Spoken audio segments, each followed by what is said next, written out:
Hello, welcome. My name is Caleb Fitzpatrick. We're here with Brian Crum, author of a brand new book, Neighbor Love Yourself, Everywhere Tomorrow, June 18th. We're pretty excited about that book, aren't we? Brian, thank you for being here with us today. Thanks for doing this. Thank you all for being here. We're so excited to get these words out into the world, and I can't believe we're just sitting here. It's been a lot of work to get to this day, so really excited about this. Brian, Neighbor Love Yourself, obviously from the title you can tell it's positive, it's encouraging. Why this book? Why now? I think this book now because I saw this video we were laughing about before on YouTube. It's about this guy that pulls in his driveway. It's winter. There's a thin, clear sheet of ice on the driveway. When he gets out of his car, he's very much trying to find his footing and can't. He's slipping. He's basically running in place. And I think this book is trying to find your footing. When I was reading a scripture I'd known for years, it hit me in a different way. This greatest commandment, guy comes to Jesus, says, what's the greatest thing we should do? What's the greatest commandment? And he gives one answer, but it's got three parts. It's love God, love yourself. It's love God, love others, and then love yourself.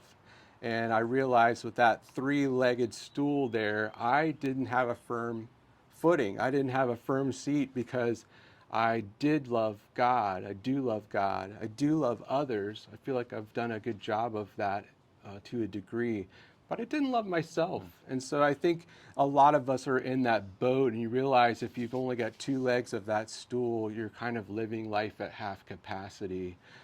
And so this is a book to help you plug into that power, to help you find your footing, to help you move forward in your faith. Yeah, I actually got a chance to read this book already. I loved it. You know, it makes you think. It's got some emotional parts, but there's definitely some humor to it as well. Tell me, was that intentional? It was intentional. If you know me at all, that just kind of happens naturally. Some of the stories were naturally funny. I was glad that so many of the funny ones made it through editing.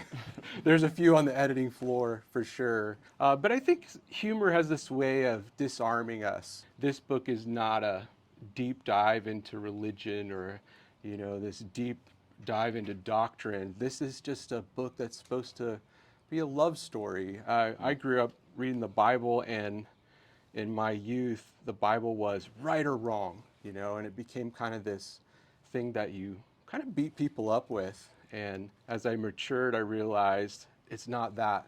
Like, Jesus didn't die because we were wrong. He died because he loves us.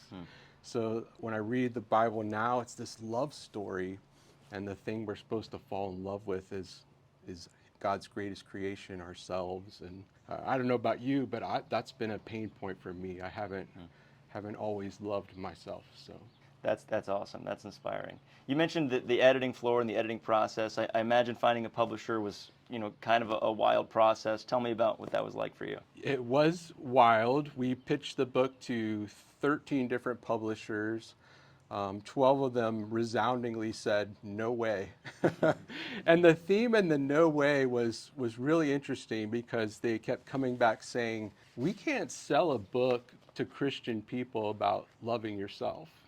And there was this underlying tone of, how can you even say that and not feel egotistical or arrogant? And finally, the 13th publisher said, oh, wait a second, you didn't say that. Jesus said that. And we're like, bingo. And as you can see, actually, I guess it's not on the poster here. There it is at the bottom. New York Times bestselling author Bob Goff wrote the foreword for this book. Bob obviously has, kind of a reputation. He's, kind of a famous guy at this point. What was it like working with Bob? Kind of one of those moments where you meet one of your heroes. The best thing I think Bob brought to me was getting me unstuck. Like that writer's block you hear about, that's a real thing. And Bob was very good. There's a story about Van Gogh's Starry Night and the church in the picture that doesn't have the lights on in the town. And that was one of those stories where Bob said, hey, I know this really great story. It'd fit with what you've already written. Try writing about that and get me moving again. So he had a great way of just coaching you along, telling you, keep going, you got something great here. And then a couple times delete that, you know. So, and that was good too. See, I was actually really excited when I heard about this book for the first time because I'm a big fan of your first work, Stripey Bottom. Right? I heard, Stripey Bottom is one of my favorites. Was Stripey Bottom an inspiration for this book at all in some ways? There are excerpts of that in this book, and the premise is that that was a book that was actually banned from my daughter's school because we wanted to read it for 2 bad words, and it tied in beautifully with this work because I feel like a lot of us have a story to tell, and a lot of us have let just 1 or 2 bad words keep us from sharing our entire story. I had the privilege just sitting as a hospice chaplain and listening to hundreds of life stories, and the reoccurring theme I kept hearing from people is that they didn't love their story. And I'd sit there in awe of what they had told me and realize this person doesn't love that about themselves.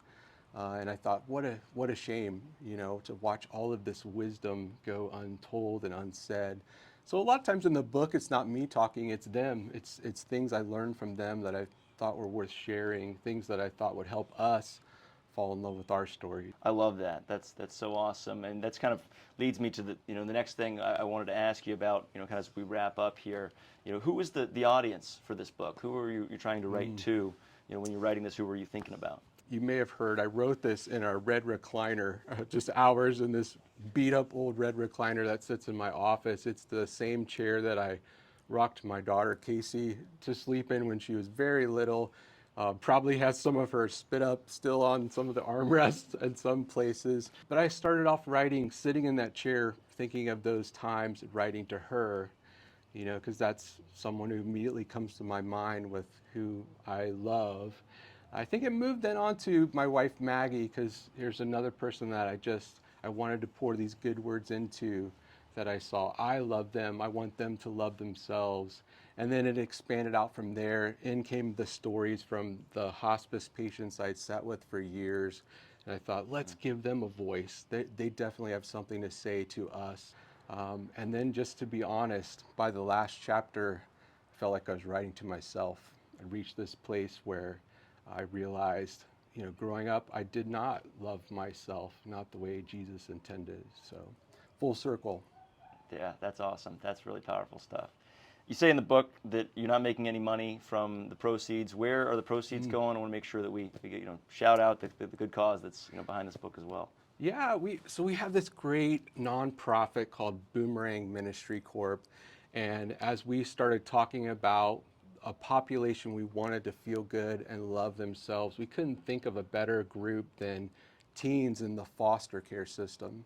And so we wanted to just donate all the proceeds from the sales of this book to that group, to teens in the foster system. We're starting with children's homes, just thrilled to try to make an impact on them now. They're at the start of their story. They probably think they're farther along than they are, but they're at the start of their story. And so we want them to feel really good about themselves before they get to the end of their story. Wow. That's awesome. That's awesome. Well, I loved the book. I know you all will too. Neighbor, Love Yourself, available wherever you buy books tomorrow, June 18th. Brian, again, thank you so much for being with us. Thank you. Thank you. Thanks, everybody.